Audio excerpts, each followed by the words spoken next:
A imputação é de homologação de um acordo, um complexo acordo, que teve uma primeira fase nos Estados Unidos envolvendo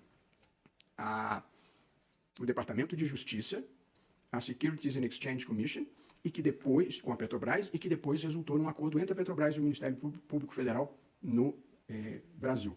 A imputação à juíza é de que ela homologou um acordo. É isso, é disso que se trata aqui. Por que que diante desses fatos contados de uma maneira totalmente linear, o afastamento com todas as vênias não cabe?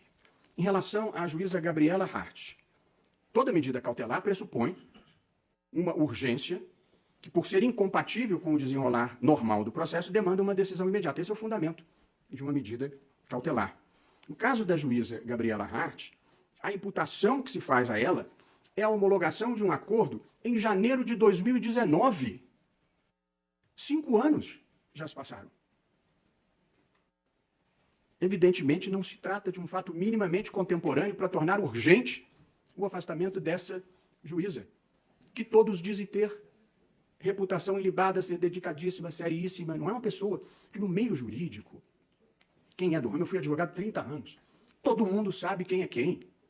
Quando o juiz é incorreto, quando o juiz tem má fama, todo mundo sabe. Essa moça não tinha absolutamente nenhuma mácula sobre a carreira dela para ser sumariamente afastada, depois de, pelos mesmos fatos, o próprio Conselho Nacional de Justiça já ter arquivado. Aí desarquivaram, houve 8, 9, 10 votos e aí pararam o jogo. Portanto, a acusação contra essa moça é de haver homologado um acordo. Ato jurisdicional típico e de jurisdição praticamente voluntária administrativa. Não foi ela que fez o acordo foi celebrado pela Petrobras, com o Departamento de Justiça dos Estados Unidos, a Securities Exchange Commission, e depois entronizado no Brasil, num acordo da Petrobras com o Ministério Público Federal. Não havia nenhuma razão para suspeitar de alguma coisa errada.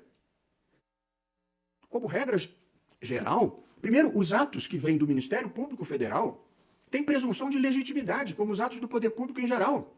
Ninguém supõe que o Ministério Público, como regra, esteja participando de algum tipo de maracutaia, de algum tipo de coisa errada, para você olhar um acordo proposto pelo Ministério Público como se fosse alguma coisa suspeita que você devesse esquadrinhar para ver se não tem uma fraude ali embutida.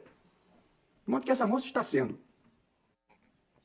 punida sumariamente, antes da instauração do PAD, por ter praticado o ato jurisdicional de homologar um acordo celebrado pelo Ministério Público Federal com a Petrobras em cumprimento de um outro acordo celebrado nos Estados Unidos por 2 órgãos de credibilidade.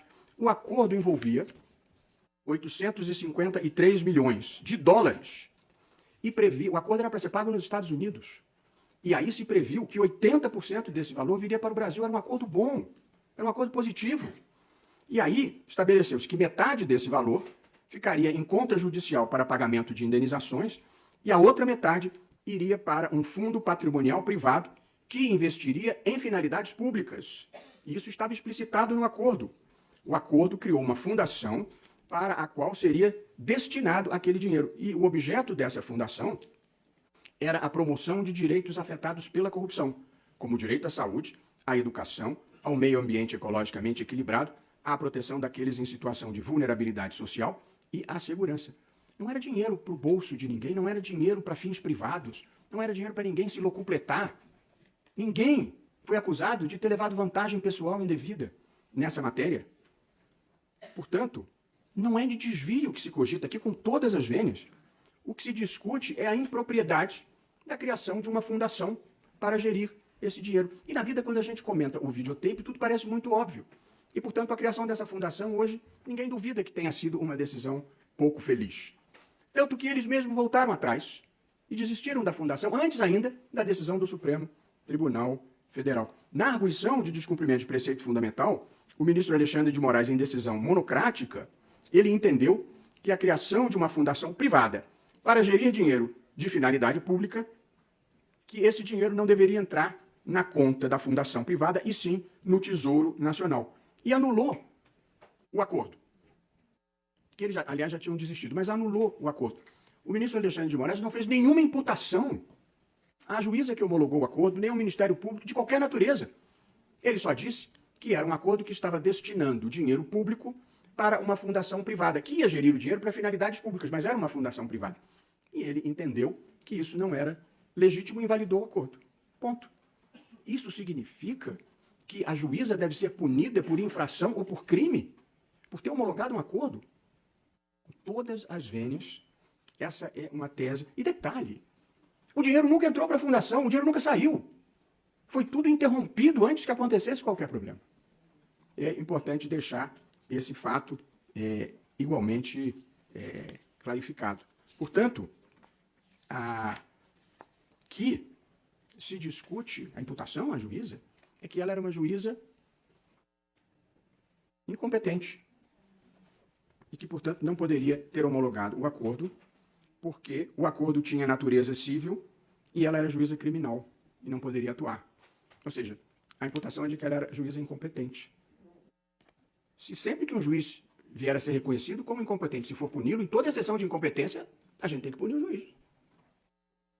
E, além disso, o acordo era inconstitucional. Se todo ato jurisdicional que o Supremo venha a considerar inconstitucional gerar punição, vamos ter que multiplicar as dependências do Supremo Tribunal Federal, porque todos os recursos extraordinários envolvem a imputação de uma decisão que contrariou a Constituição.